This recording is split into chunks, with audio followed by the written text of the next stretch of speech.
consul.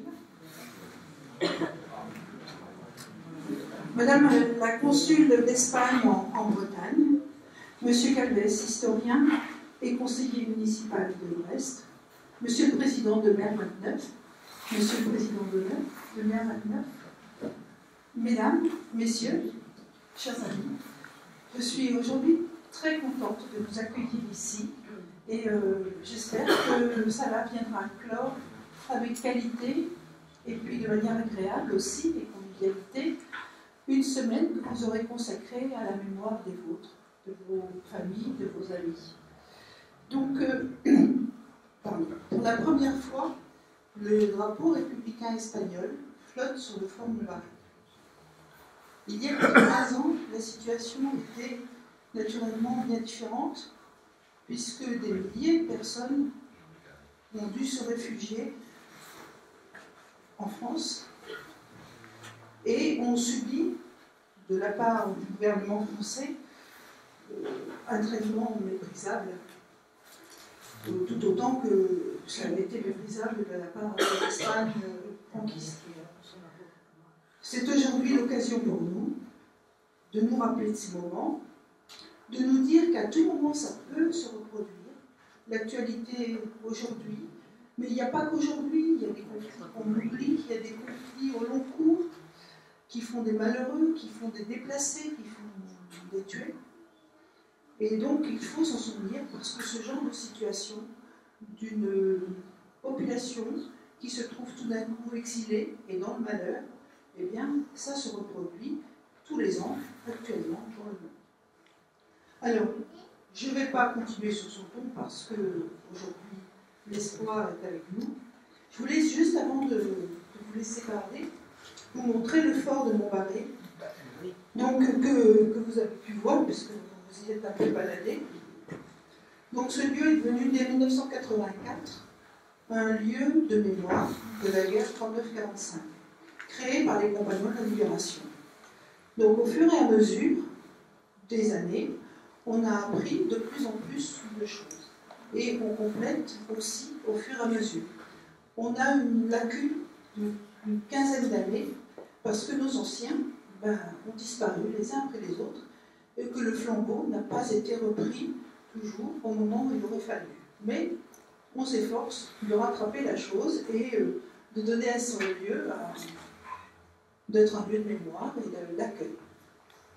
Alors, le fort, c'est un fort de la fin du XVIIIe siècle, construit donc sous Louis XVI pour protéger la ville de Brest d'une attaque anglaise. À cette époque-là, nous n'étions pas très amis avec les Anglais, pas non plus avec les Espagnols, c'était pas terrible non plus. Et donc, évidemment, comme on allait soutenir les Américains qui voulaient créer les États-Unis d'Amérique contre l'avis des Anglais, il était urgent de se protéger d'une invasion anglaise. C'était donc le propos de ce fort. Le deuxième temps fort, eh bien, c'est la Seconde Guerre mondiale, puisqu'il va servir de camp logistique à 300 soldats d'armée allemande. Dans le secteur de Brest, la presqu'île, il y avait 30 000 soldats allemands. Et il y avait un blocpost tous les 200 mètres. Alors de taille plus ou moins grande, vous en avez sûrement parlé pendant cette semaine, mais évidemment, ça nécessitait énormément de main-d'œuvre. Et c'est là où j'en viens en fait à ce fort, qui fut donc un camp pour des travailleurs forcés, contraints de construire notamment la base sous-marine de Brest. Donc ils n'étaient pas dans le fort, ils étaient dans les douves. On voit ici, dans les douves. Ils sont là. Voilà, le fort, en fait, il est composé d'une première muraille, c'est celle qu'on voit quand on est dans le fort. Une deuxième muraille que l'on voit moins bien, qui est vraiment à l'extérieur, qu'on appelle une contre-escarpe. Et au milieu, vous avez, selon le principe de Vauban, qui est d'avoir toujours un espace libre pour voir s'il y a un ennemi qui arrive, eh bien, ce fossé avait évidemment cette vocation-là. Voilà, le fossé qui fait donc tout le tour de la structure. Et c'est là qu'a priori était établi le camp. Donc voici le fort à la fin de la guerre. On voit que c'est complètement pilonné, hein. Ça a été totalement détruit. Donc on reconnaît quand même ici le bâtiment qui est là, et donc un énorme trou dans cette aile-là, qui a été ensuite déconstruite dans les années 50 pour laisser place aux deux blocos qui sont donc français, qui étaient surmontés d'un radar de surveillance aérienne et qui étaient destinés à prévenir toute intrusion soviétique sur le territoire français.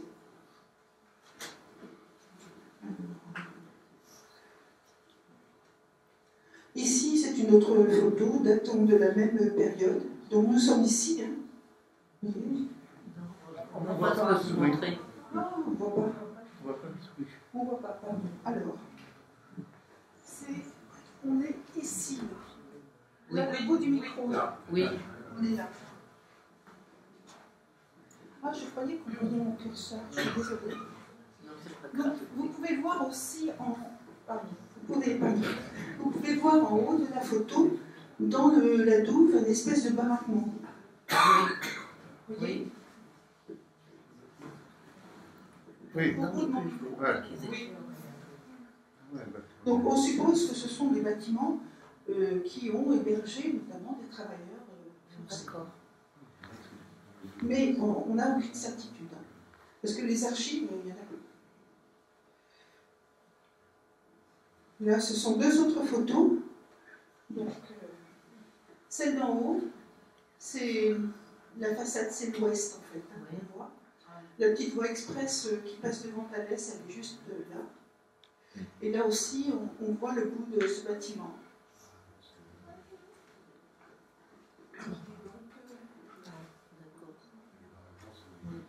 On le voit aussi ici. Oui. Là est la cour du fort et l'entrée. Et le bâtiment est là. Ouais. On suppose que ce sont des vestiges donc, de la période du camp de travail. Voilà, je n'ai pas plus à vous montrer. Philippe Lannes, lui, dont la famille est depuis longtemps implantée au Corsic, et qui est là. Il est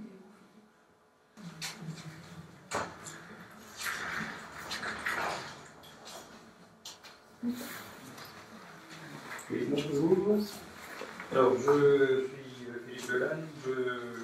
Je viens de créer une association pour la remise en valeur du patrimoine et je suis associé forcément à Montbarré puisque on va mettre en avant tout ce qui est défense de l'Auban et étant issu de 6 générations sur le secteur ici, j'ai quelques informations à vous donner. Sachant que le premier camp de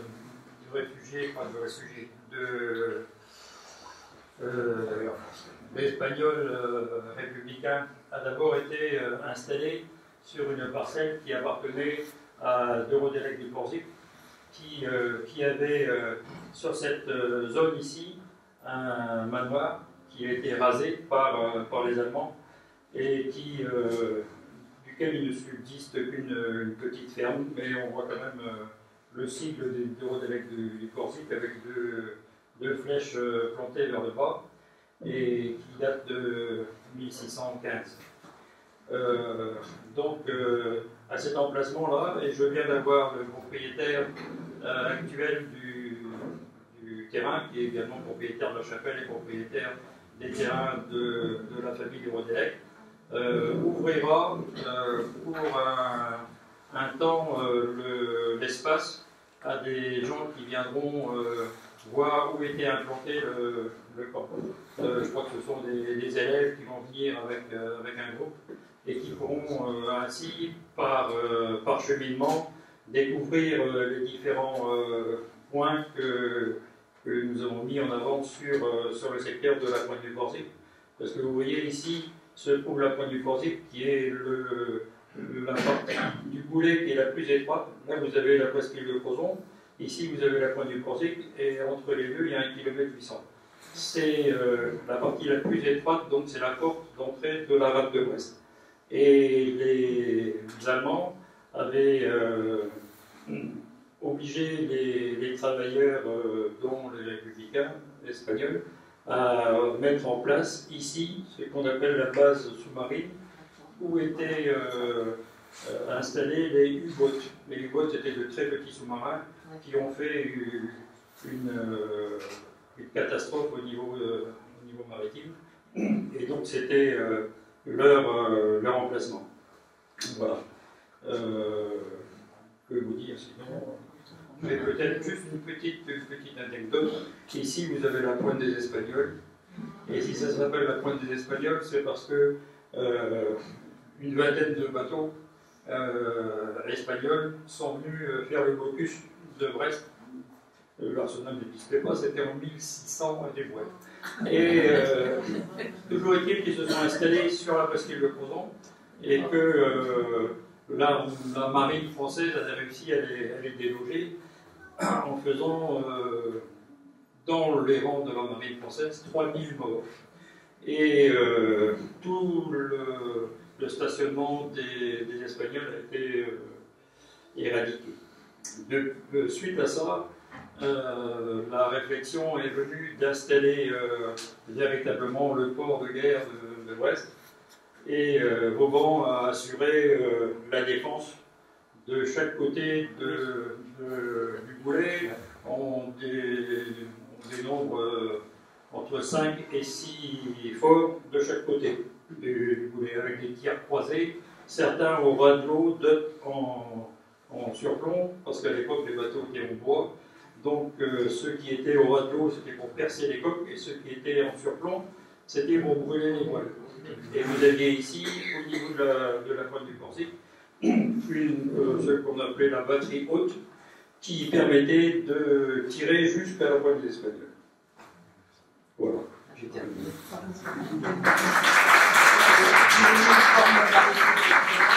Alors, j'ai peut-être oublié de vous préciser que le fort de Montboré est lent.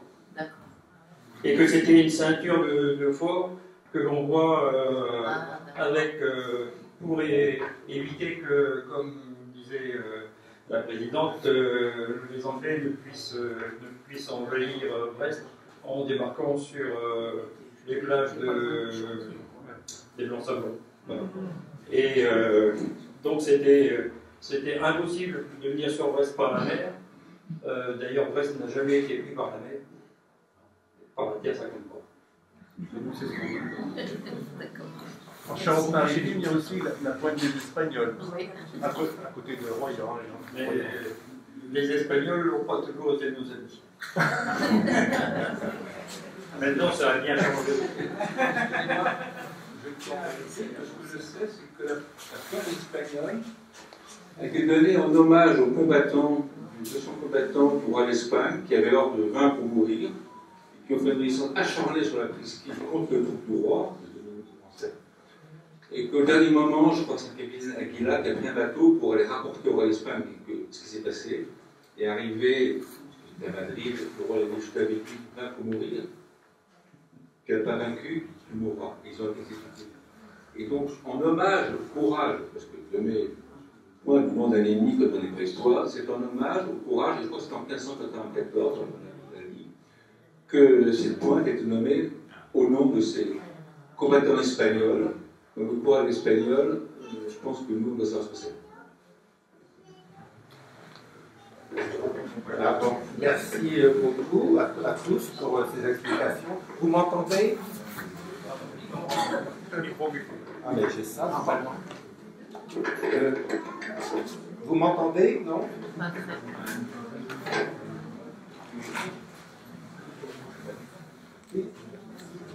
Plus fort, peut-être plus fort.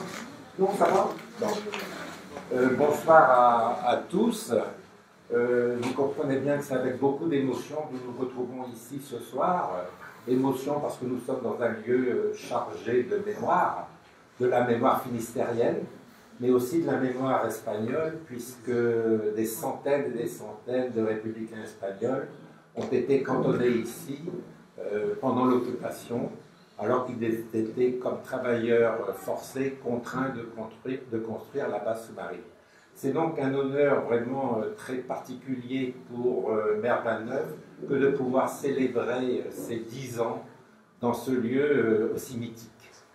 Alors je vais essayer de vous présenter ce qu'ont été ces 10 ans, pas tellement par les mots, mais surtout par des images et des photos, parce que je crois que ça parle beaucoup plus. Alors, ce que je voudrais commencer par vous montrer, c'est ce que j'appellerais presque l'acte officiel de naissance de Mère 29. C'est le premier article qui paraît dans la presse nous concernant. Il paraît dans Ouest France le 26 mai 2012. La photo qui est ici vous montre les quatre membres du bureau. Donc Gabrielle Garcia, notre présidente fondatrice, Marc Salmon à droite et du côté gauche et au centre. Je pense que ce sont deux personnes que beaucoup de vous connaissez. Quelques jours auparavant ont été publiés au journal officiel les statuts de Mère 29. Et les statuts de Mère 29 définissent comme objectif pour l'association de travailler sur ce qu'a été la vie des républicains espagnols que la guerre d'Espagne a amené un jour à passer dans le Finistère, que ce soit des anciens combattants ou des civils. Et ce travail va se décliner en trois objectifs. Le premier, connaître ce vécu. Le second, le faire connaître. Et le troisième, le faire reconnaître. Pour le connaître, il nous a fallu chercher des témoignages. Il nous a fallu dépouiller les documents d'archives et lire les journaux de l'époque, les journaux locaux de l'époque. Pour atteindre les objectifs connaître et faire reconnaître, nous avons immédiatement défini trois opérations. Réaliser une exposition itinérante pour faire connaître le sujet à un public aussi large que possible. Établir avec l'Université de Bretagne occidentale des relations et apposer une plaque commémorative dans le lieu le plus emblématique de la présence des républicains espagnols dans la région brestoise, la base des sous-marins. Les 2 premières années ont été des années de labeur. Il nous a fallu d'abord nous mettre d'accord sur le contenu des panneaux de l'exposition. Ça n'a pas été toujours chose facile. Chacun ses idées et ses caractères, son caractère. Bon, mais nous avons réussi. Nous avons établi assez rapidement des relations avec l'Université de Bretagne occidentale et en particulier, bien évidemment, avec le département d'espagnol dirigé alors par Maria José Fernández Vicente. Et, disons, pour apposer la plaque commémorative, c'est certainement la chose qui a été la plus difficile, puisque la base des sous-marins est encore un territoire tenu par la Marine nationale. Donc, il nous a fallu, dans un premier temps, convaincre les autorités maritimes du rôle essentiel qu'avaient joué les républicains espagnols lors de la construction de cette base. Après 2 années de travail où il nous a fallu aussi chercher de l'argent, donc réaliser des demandes de subventions, et ces demandes auprès de la ville de Brest, du Conseil général et du Conseil régional ont été satisfaites. Et donc les objectifs, les premières opérations ont été réalisées au bout de 2 ans, 2 ans et demi. Première opération, c'est la présentation de l'exposition. La première fois qu'elle est présentée, c'est le 4 mars 2014. Vous voyez ici le carton d'invitation qui est signé par le maire de Brest. L'exposition est alors présentée à la mairie annexe de Saint-Pierre-et-Miquelon, tout près d'ici, c'est-à-dire dans un lieu qui est tout près de la base sous-marine et relativement près de ce fort Montmartre. Voici une photo de cette cérémonie. Vous reconnaissez sans doute certains des nôtres. Au fond, Pierre Maille, qui est alors président du Conseil général. À droite, Anne Friand, qui est président de l'ANAC. Et au milieu, alors disons plutôt sur le côté gauche, Paco Rabanne, qui est un des réfugiés espagnols que la guerre d'Espagne a amené ici en 1932. Le deuxième objectif atteint, c'est celui de conclure avec l'Université de Bretagne occidentale la mise sur pied d'une journée de rencontres culturelles le 1er avril 2014. L'université s'occupe du programme de l'après-midi. Nous nous occupons du programme du matin. Et le matin, nous avons le plaisir de recevoir la personne qui est ici à gauche, qui est Jean Vaz, que certains connaissent sans doute. C'est le président d'une association mémorielle du Sud. Jean Vaz. Voilà. Troisième objectif, la position d'une plaque à la base sous-marine, donc voilà la plaque, aux républicains espagnols et à l'ensemble des travailleurs qui auraient édifié cette base de sous-marins sous la contrainte de l'occupant avec les dates, le nom de l'association et la date d'apposition. Cette cérémonie s'est déroulée en présence des plus hautes autorités maritimes, comme vous le voyez ici. Vous voyez à droite Gabriel Garcia lors de son discours devant la plaque. Ici, dépôt d'une gerbe aux couleurs de la République espagnole, toujours en présence des autorités maritimes. Et puis, après la cérémonie, une rencontre très sympathique au Cercle espagnol, rencontre à laquelle sont venues les autorités maritimes. Et la personne que vous voyez au milieu, c'est Claudio Rodríguez Fer, notre président d'honneur, qui est un grand poète espagnol très impliqué dans la mémoire historique. Et qui, pour ce jour-là, avait composé un poème, Arsenal de la barbarie, poème qui sera lu tout à l'heure devant la plaque, lors de la cérémonie. Voilà. Là, ce sont les 3 premières années, les années de démarrage. Les opérations de départ ont été, pensées au départ, ont été réalisées. Gabriel Garcia, comme elle l'avait annoncé dès le départ, s'efface, se retire un peu, et nous laisse la responsabilité de l'association. Hugues va reprendre la flamme, moi-même après, et maintenant je vais vous parler de ce qu'on a fait depuis 7 ans. Voilà. Alors, exposition et conférences. C'est quelque chose que nous avons fort développé sur les 7 dernières années.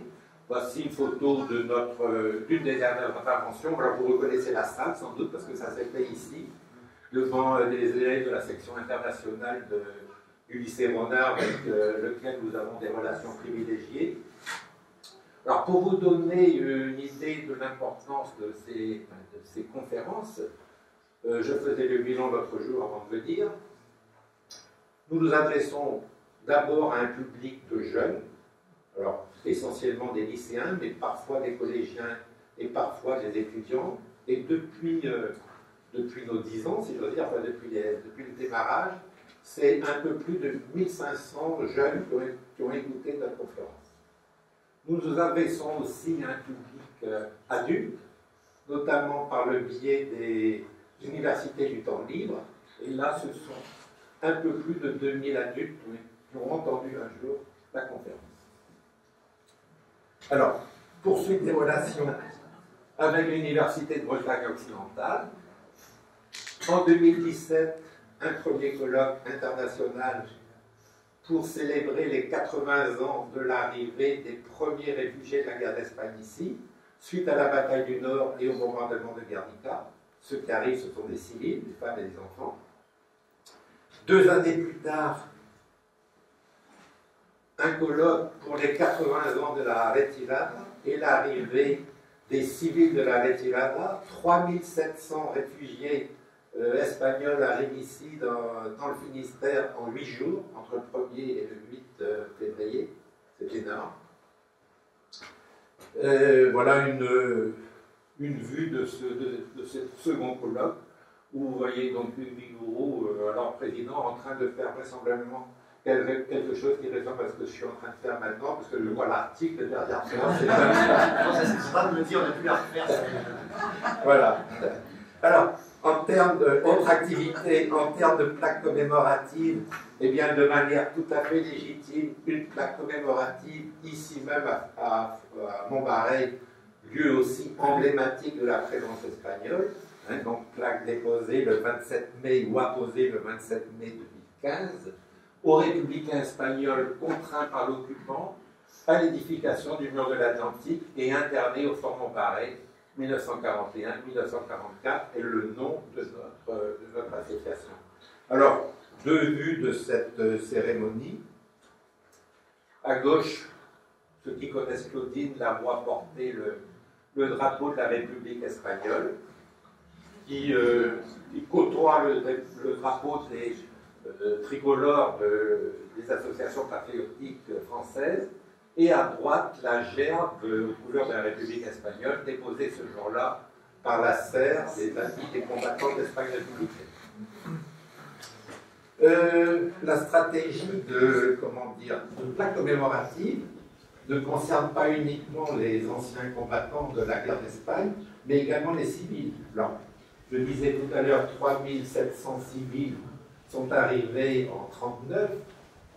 L'essentiel, comme en 1937, ont été hébergés à Pouilnec.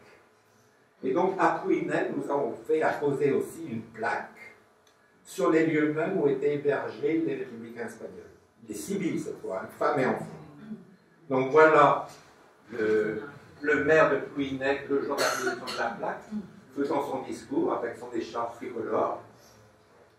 La vue suivante, on devine la plaque au fond, et celui que vous voyez, c'est José Cor, donc pas une goutte de sang espagnol dans les veines, mais l'amour des républicains espagnols en lui, qui nous a malheureusement quittés il y a peu. Ce jour-là, nous avons malgré tout le plaisir de recevoir deux femmes espagnoles, deux sœurs, Angel et Magdalena, qui viennent spécialement de Gijón, parce que leur maman a été internée à Pouilnec. Bon, parmi les autres activités de Mer 29, la création d'un site internet qui nous permet de diffuser nos activités, de faire connaître nos activités, de parler de l'actualité et qui nous permet surtout aussi de recevoir des demandes d'information. Alors, des demandes d'information, nous en recevons très, très régulièrement.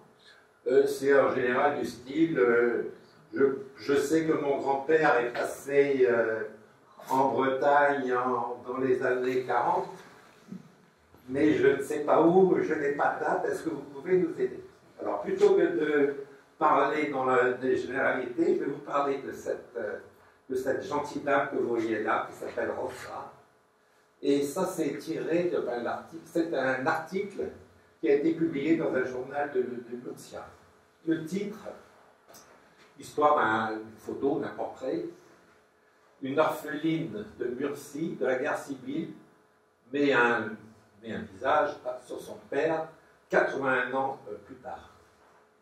Alors, c'est Fernando qui est à côté de sa mère, là, qui un jour nous envoie un mail, qui adresse un mail, en nous disant mon grand-père, il est passé en Bretagne, est-ce que vous pouvez nous aider? Et quand c'est comme ça, nous on a Sherlock Holmes, je ne sais pas où est-ce qu'il est, Sherlock Holmes. Alors là ici, c'est Claudine. Alors Claudine, on ne sait pas comment elle fait, mais elle arrive à se débrouiller. Et donc, Claudine, on verra tout à l'heure. Claudine, sur l'histoire de Rosa et Fernando, eh bien, elle trouve, aux archives d'Ille-et-Vilaine, une photo du papa de Rosa. Et Rosa, évidemment, est extrêmement contente. Et donc, va nous adresser en échange une photo avec Gracias Claudine. Et je peux vous dire avec beaucoup d'émotion que Fernando, le petit-fils, le fils de Rosa, il est là, et je lui donnerai la parole tout à l'heure. Il est venu.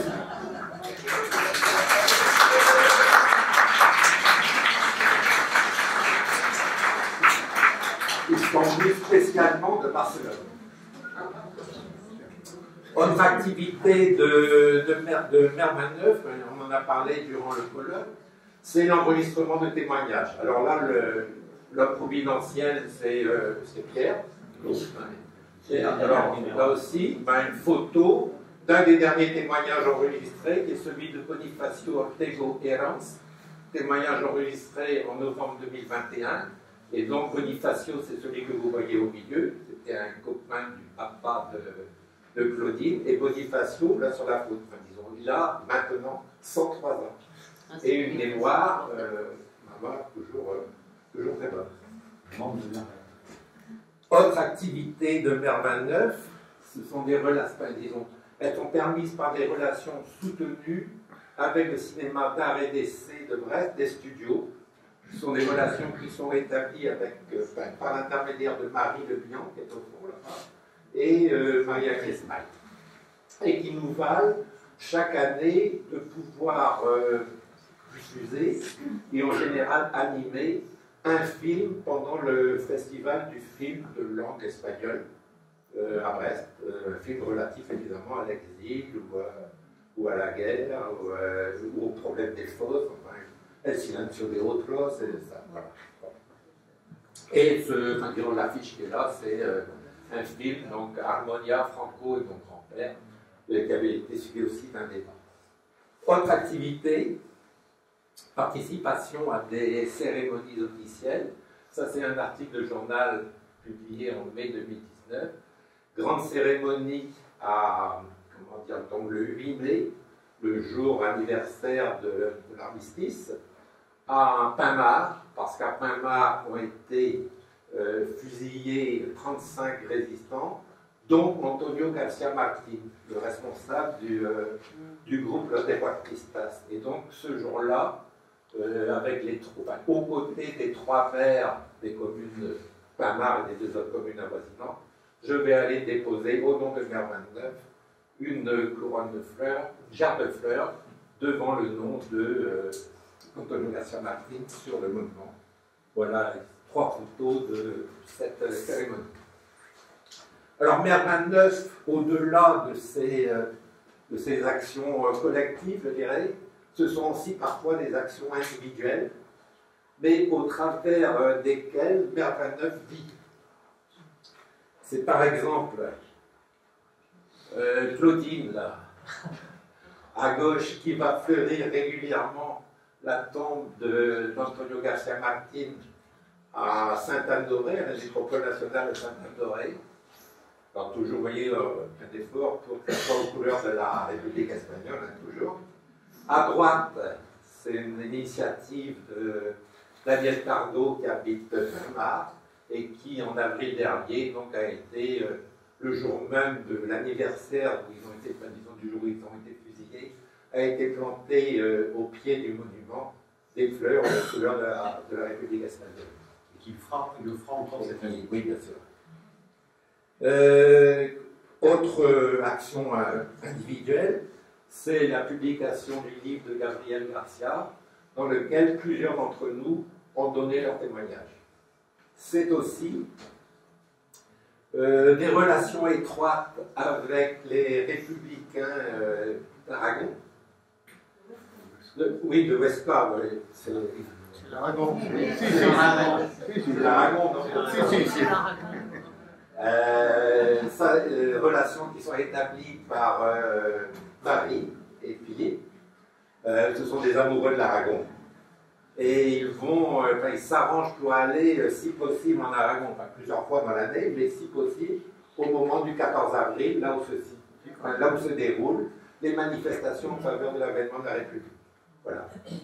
Voilà, et bien, bon, je pourrais en rajouter encore beaucoup, moi, de l'intérêt de Marie pour les articles sur des articles sur les BD, de Claudine qui fait des recherches sur les bateaux asturiens qui ont ramené les Espagnols sur les côtes françaises, d'interventions radio locale ou télévision locale. Je pourrais en rajouter, mais je crois que le tableau est dressé à grands coups de pinceau, et je vous remercie.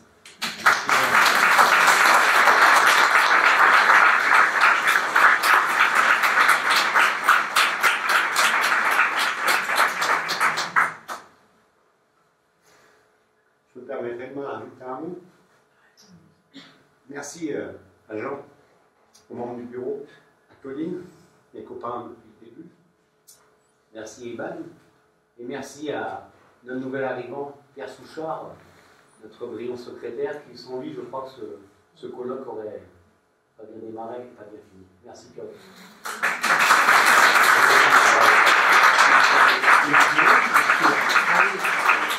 Alors, je reprends la parole pour la redonner à deux personnes parce que depuis le début, je vous ai dit qu'on avait recherché des témoignages. Enfin, les témoignages, il n'y a rien de plus fort que ça.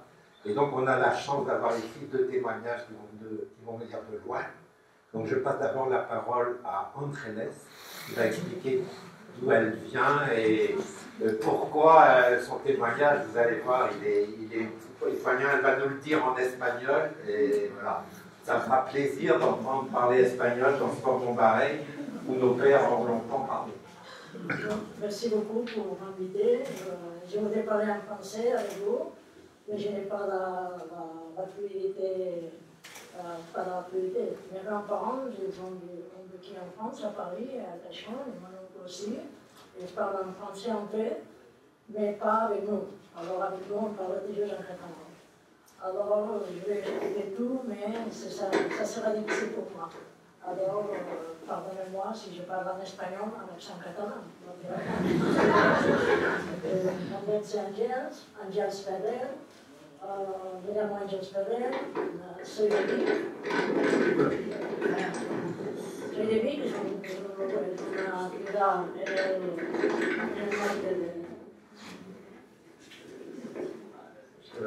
en el norte de Barcelona. Entonces soy nieta pues, de republicanos catalanes, tanto de parte paterna como de parte materna, los dos. Mi abuelo materno estuvo en el campo de Ángeles, era médico, que estuvo en la batalla del Ebro como médico en la primera, en las trincheras. Y la familia Ferrer, los paternos, pues también, pues ellos estuvieron republicanos, finalmente estuvieron en la retirada, estuvieron enterrados en San Ciprián, junto con su hijo mayor, mi tío, Esteban, mi tío Esteban. Entonces, cuando están en San Ciprián, y los logró sacar un hermano de mi abuela Conchita, que vivía en Arcachón, porque solo podía salir del campo si alguien te reclamaba. Entonces les reclamó este tío mío, Michel, que se llamaba, que ya vivía en Arcachón, y se fueron los tres a vivir en Arcachón. Entonces ahí empiezan lo que llamamos las historias de la familia, que nosotros siempre nos han contado las historias de la guerra, la familia Ferrer, de una manera, como diría yo, bastante jocosa y guasona. Es decir, mis memorias de la guerra no son traumáticas, porque nos lo contaban a la manera de, ustedes han visto la vida esbelta de Roberto Benigni, pues mis abuelos y mi tío nos contaban las historias de la guerra de esta manera. Entonces, claro, cuando me hablan de la guerra, muchas veces me tienen ganas de reír, y creo que no tiene que ser así, porque fueron cosas muy tristes y no pasaron realmente mal. Pero como nos lo contaron a los nietos, fue un poco de esta manera. La familia Ferrer, la Ballester, mi abuelo materno siempre mantuvo un silencio absoluto. Mi tío Esteban, de la única cosa que nunca hizo guasa, excepto el final que ya contaré, es cuando estuvo aquí en Brest. Él contaba que sí, que no sabemos cuánto, yo no soy historiadora, no puedo hablar de fechas, ninguna. Mi marido que es historiador sí, pero yo no. Entonces él siempre contaba que estuvo aquí en Brest, en una base submarina, que los alemanes le reclutaron para trabajos forzados, que vino aquí en Brest, que estaba en el norte de Bretaña, que hacía mucho frío, y que les metían en una especie de tubo y que iban abajo en el fondo del mar y que casi se ahogaban. Y creo que él había visto morir a gente, que no se ahogaban, y de esto habló muy poco, no hacía guasa de eso. Casi nunca. La guasa vino después porque parece que, esto lo contaban siempre, que lo que ocurrió, que estaba en este grupo de trabajadores forzados, parece que uno de los jefes nazis, de estos gerifaltes alemanes, que en la familia les llamábamos alemanots, en plan despectivo, donde siempre decía un alemanot de estos, pues me dijo un día que yo me parecía mucho a su hijo muerto.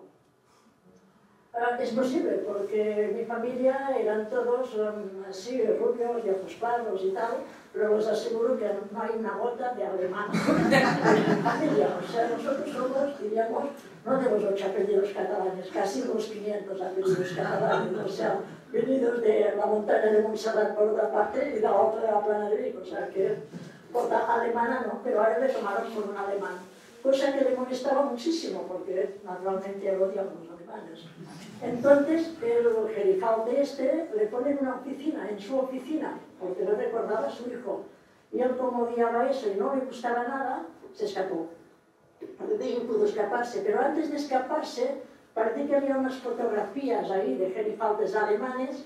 Él era pintor, dibujante y escritor, era un bohemio, artista bohemio y tal. Entonces no se le ocurrió otra cosa que ir pintando bigotitos de Hitler en las fotografías que había de los gerifaldes alemanes. Y además jefes o gerifaldes, no sé cómo les llamaba, él los llamaba, me cayó la palabra en catalán porque no es ofensiva.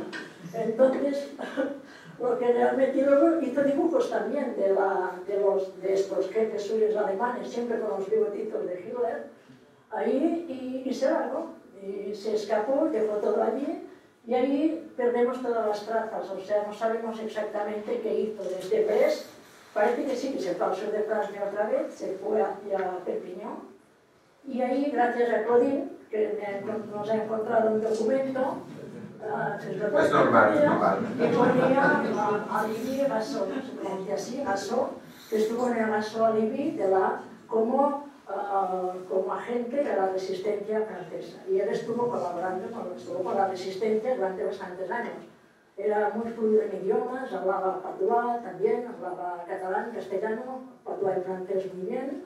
Y luego sí, estuvo actuando con la resistencia francesa.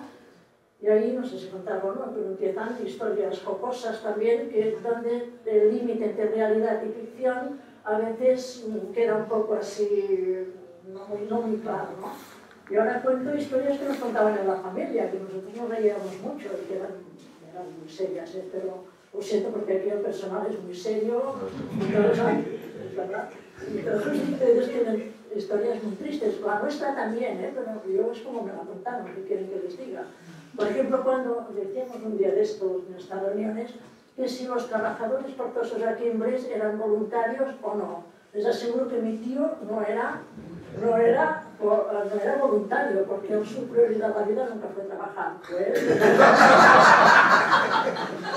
Pero siempre murió muy feliz a los 84 años, fumando como un carretero, pero murió muy feliz. Pero quiero decir que forzoso no, o sea voluntario seguro que no.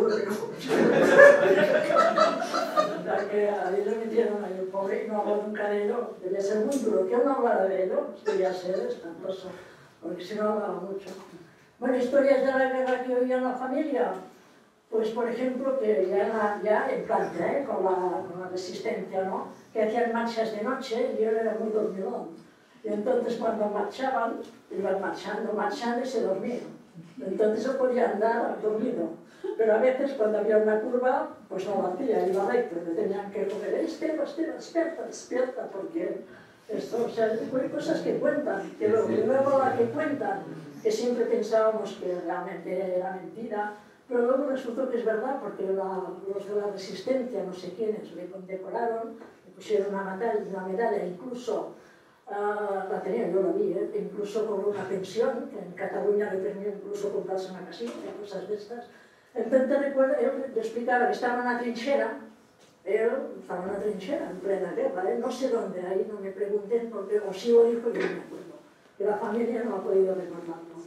Pues estaba en la trinchera y le dijeron, oye, Esteban, hoy te toca a ti la guardia. Y él dice, a mí la guardia, Dios, pues sí, pues me toca la guardia. Le toca la guardia y naturalmente, como siempre, se durmió. Porque yo no he visto guardia, la que no se durmiera, a la primera cuando todos los demás dormían. Si vosotros duermen, porque yo no. Entonces, resulta que de repente, dice que se despierta y ve encima de la trinchera, ve cuatro caras, cuando se asusta mucho empieza a lanzar granadas. Pero eran alemanes, mató a no sé cuántos. Entonces le condecoraron por esto, y él pasó por un héroe. Yo, héroe. Mira, pero si hubieran sido mis compañeros, pues les habría tocado a ellos. ¿No? O sea, esto es lo que siempre contaba. Él lo contaba de esta manera, no yo, héroe, nunca. ¿Es verdad o no que si hubieran sido sus compañeros habría lanzado la granada o no? Porque luego más tarde decía, Bueno, es que tenía una cara de alemanes, tenía una cara de alemanes. Más tarde sí que luego empezaba a decir, ya tenía cara de alemanes. O sea, son cosas que se contaban así de la guerra. Solo para contar esto luego. A ver, después de la Segunda Guerra Mundial, cuando se termina la Guerra Mundial, yo sé que con otro tío mío, sí que pasaban gente por la frontera, pasaban gente. Y él era uno, como el tío Paquito, que le llamábamos, que también pasaba gente por la frontera. O sea que nada más, la historia, estas historias nos las contaban así en un plan muy jocoso, pero luego lo de la trinchera debió ser verdad, porque realmente le contaban que era un héroe, y él se reía un montón. Yo nunca en mi vida he sido un héroe, yo en mi vida, pero si yo estuve ahí, porque bueno, porque estuve ahí, además ya había sido de los de la Quinta del Biberón, por tanto. Dice, ¿cómo podemos tener experiencia? Contábamos de la Quinta del Biberón, que nunca en la vida nos habíamos pedido que era una pistola, y luego nos meten ya a la Segunda Guerra Mundial, éramos gente sin experiencia, sin nada, pero es lo que tocaba, más o menos se lo tomaba. Luego escribió, se dio a escribir, pudo volver a Cataluña en los años, creo que llegó antes del anterior, en el 58, yo había nacido, 60, 61, volvió a Cataluña, entra por la Junquera, le detienen, le meten en Figueras, le torturan, le torturaron tanto que le iba la sangre. Entonces mi padre le fue a buscar y le vio completamente, bueno, estaba herido, le sacaron porque estaba herido al hospital y luego ya le soltaron y nunca se metieron con él, aunque luego cuando vino la transición, pues, naturalmente se metió en política, se metió en la Esquerra Republicana porque era el partido de la familia, de toda la vida, y cuando decías, ¿qué? ¿Cómo ves esto de la transición? Siempre decíamos, vamos, si vamos a hacer política, claro que sí, claro, pero en Esquerra nos lo pasamos muy bien, porque realmente nos comemos las monchetas en butifarra, que son o sea, que lo único que sacabas de ello es las monchetas en butifarra. En España nos comías con un plato catalán muy típico, cuando él hizo política con Esquerra, pero de esta manera, a su manera, digamos, ¿no? Y llegamos, ya sabemos dónde nos llevamos, ahí me cayó.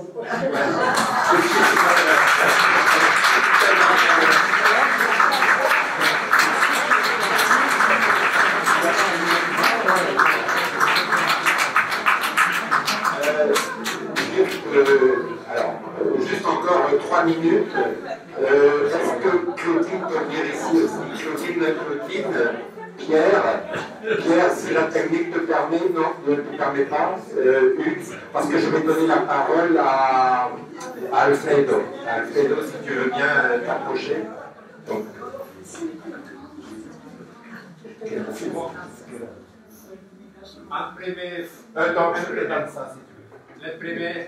La première satisfaction, c'est donner une abrazada.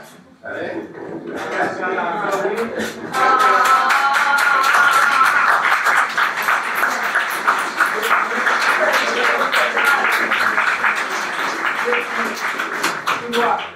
J'ai fait 3 ans que j'ai parlé avec l'ordinateur. Qu'est-ce que c'est, Claudine? Pero puedes hablar en español. Y ahora, pues, quiero públicamente darle las gracias por todo el trabajo que ha hecho para poder llevar hoy yo aquí este retraso.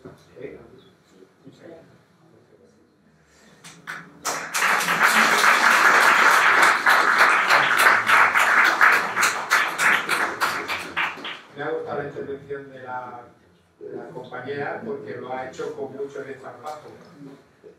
Desparpajo quiere decir con soltura y alegría. La historia de mi madre es una historia muy triste. Yo os quiero intentar transmitir qué sentimiento teníamos en la familia. Pensar en una persona de 82 años, 82, mamá, ¿tú no sabes quién fue tu padre? ¿No tienes un recuerdo de tu padre? ¿No tienes una fotografía de tu padre? No. ¿De dónde era tu padre? No sé. O sea, es un hombre que desapareció completamente en el año 1939, febrero de 1939, cuando las tropas de Franco entraban en Barcelona.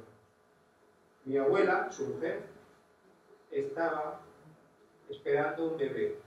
Ese bebé era mi madre, que nació en agosto de 1939. No conocía a su padre. Ese hombre marchó, traspasó la Junquera y desapareció de la mente de todos. La abuela murió 4 años después. Mi madre quedó huérfana del padre. Bueno, el padre no sabíamos dónde estaba. Y así fue como, un poquito antes de la pandemia, ¿y dónde está este hombre? ¿Y qué fue de este hombre? ¿Y por qué se va a ir mi madre de este mundo si no conocer cómo era físicamente, conocer su destino? ¿Cuál fue? Esa es la investigación que me duró 2 años, el poder encontrar todos esos pasos. Gracias a Claudí, gracias a muchas asociaciones que hoy por hoy son las asociaciones las que nos ayudan a encontrar los rastros y los pasos de los que se pusieron cuando pasaron esa frontera. Igual que hoy está pasando actualmente. Todos ellos ya lo pasaron. Sin papeles, desorganizados. ¿Dónde estaba ese hombre? ¿Qué le pasó a ese hombre? La memoria de una persona, 81 años pensando en ese hombre. ¿Quién era? ¿Dónde? Ni España. Bueno, pues, el primer sitio que pensé en buscar en España. Claudí, sí. Ahora con Google, que lo sabe todo, tiene nada de Vicente. Aquí no está Vicente. De España no hay ni una información directa de los que atravesaron esa frontera. Lo puedo decir así. Bueno, dijeron, si no hay nada en España, me decían, puede que haya algo en Francia, pues claro, si cruzó la frontera, algo habría de él. Buscando, bueno, ha salido un pequeño papel en Ángeles, bueno, pero era muy testimonial. ¿Dónde he nacido? A ver, ya tenemos dónde he nacido. He nacido en Lejín. En Lejín, en Murcia. Ah, estupendo. Bueno, estupendo. Tú con Google, que lo sabe todo, ¿eh?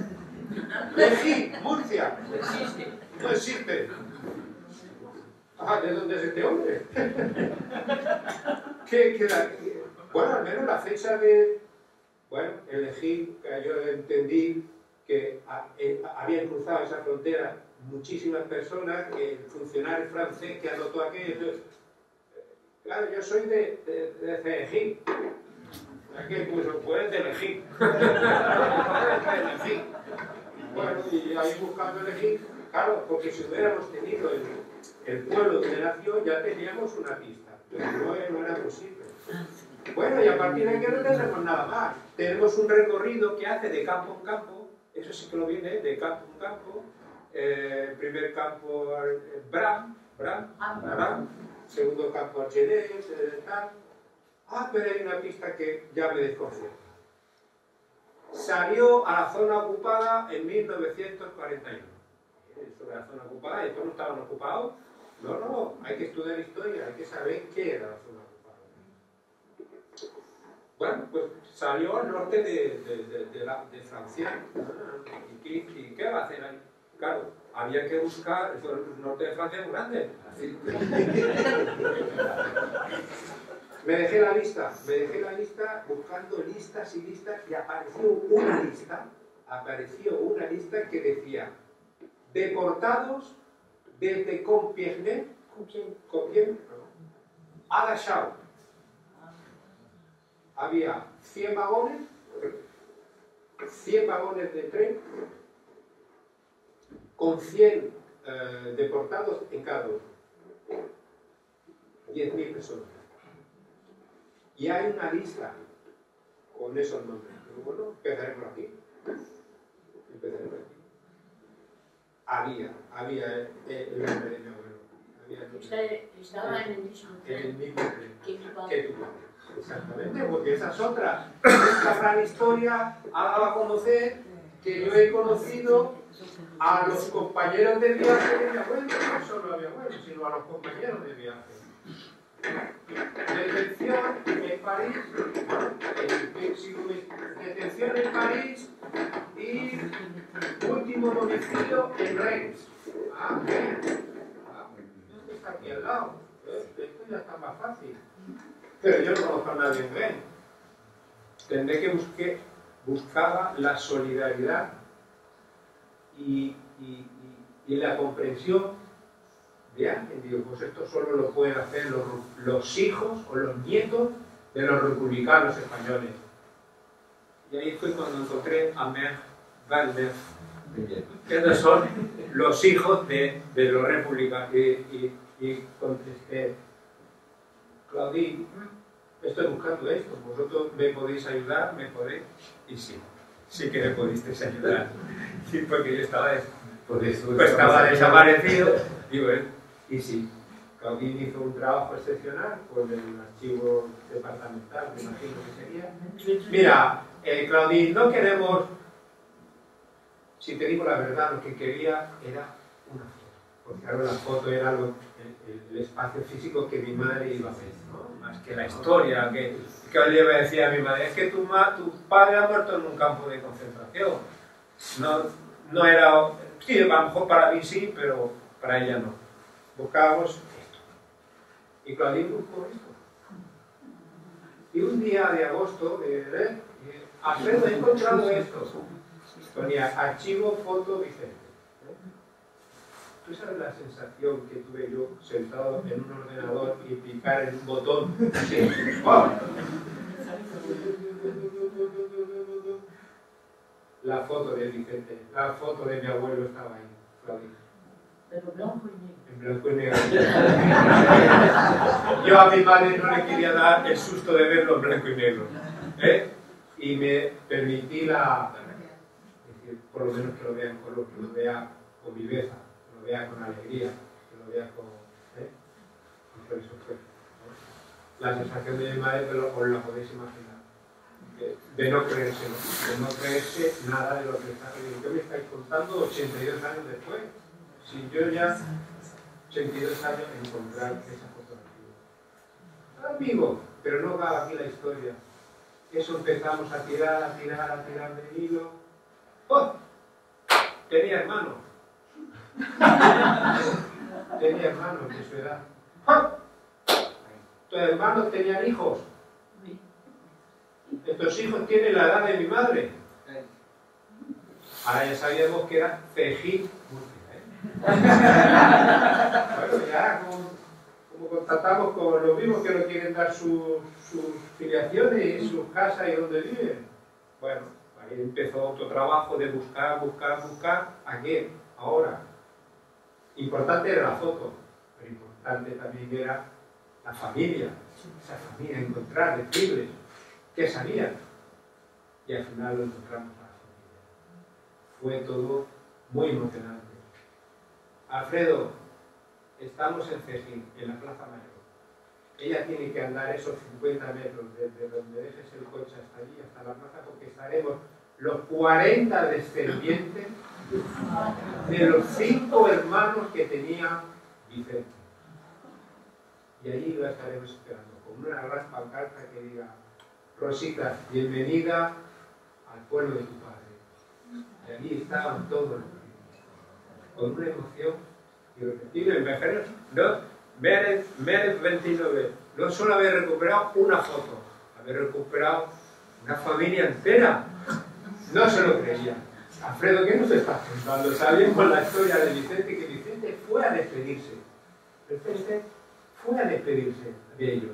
Sabíamos de un tío que había marchado cuando la guerra, pero ya no supimos nunca más de él, ni supimos si tenía hijos, si no tenía hijos. Y ahora entra ella, para nosotros era, son religiosos, era un milagro. Aquí era un milagro. Ya están reconocidos. Eso os estoy hablando de hace 2 años. No pensé que os estoy hablando de eso. Estoy hablando de hace 2 años. Y ahora tenemos ya esa relación familiar como si nos hubiéramos conocido toda la vida. Es increíble ese nexo de unión. ¿Cómo se ha podido realizar la vida? Todo a partir de encontrar datos, encontrar toda esa situación, había mucho que buscar, y pequeñas cosas, y pequeñas cositas, pequeños detalles que había que ir teniendo para ir sacando toda esta información. Yo os hablaría toda la tarde de ello, pero no quiero aburrir. Creo que os he transmitido realmente cuál fue la sensación de encontrar esa fotografía y después tirando, encontrar toda la familia.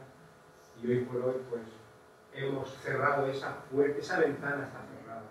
¿Quién ha visto que ha cerrado esa puerta? Pues mis hijos. Mis hijos han visto cómo he cerrado esa puerta.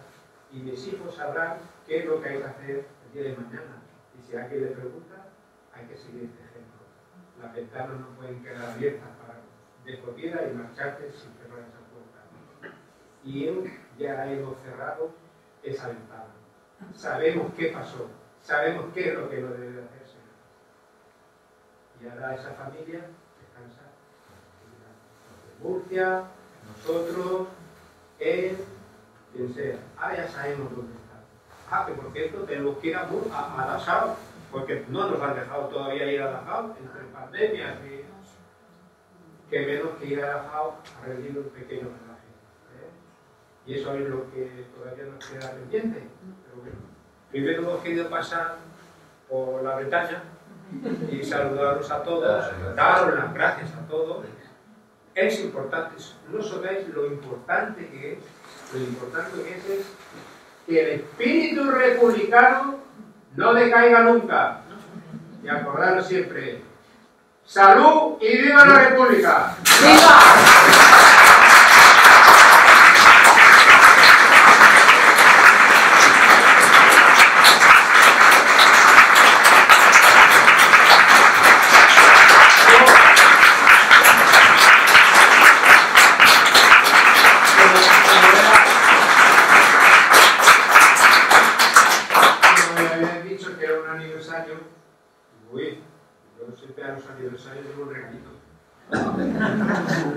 Son niños, entonces, sí,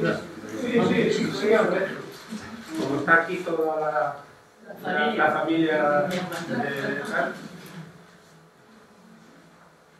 un librero anticuario de Barcelona tenía un libro de 1963, está en francés, y yo quiero haceros entrega de esta obra. Yo creo que es una obra excepcional, en original, y esto es para del 29, para todos, para que podáis consultar. Está en francés, es un editor francés, 1963, y es una historia que habla de todas las batallas de la Normandía, de las Bretañas, pues todo, que quede en posición para todos. Os iba a traer chucherías y eso. Muchísimas gracias.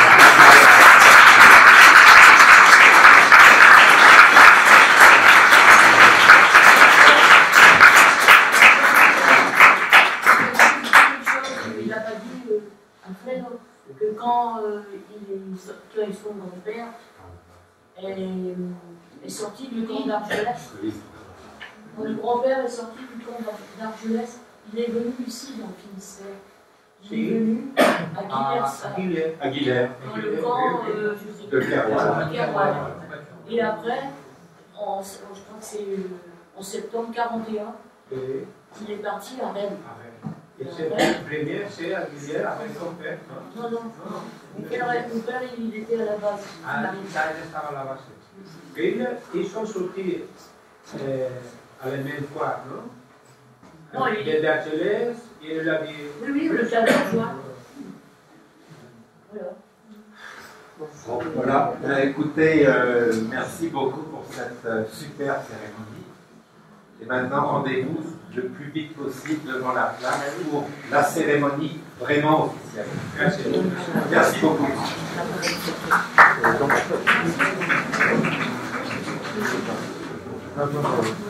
Alors, comprenez un peu l'espagnol? Non, peut-être une idée générale, quoi. Ah oui, donc ce monsieur-là, en fait, sa mère était orpheline, elle n'a jamais connu son père, elle n'a même jamais vu une photo de lui. Et donc Claudine a trouvé une photo aux archives départementales, et non seulement a trouvé une photo, mais lui après il a trouvé toute la famille. Parce que son grand-père avait été à des sœurs, il a trouvé des cousins.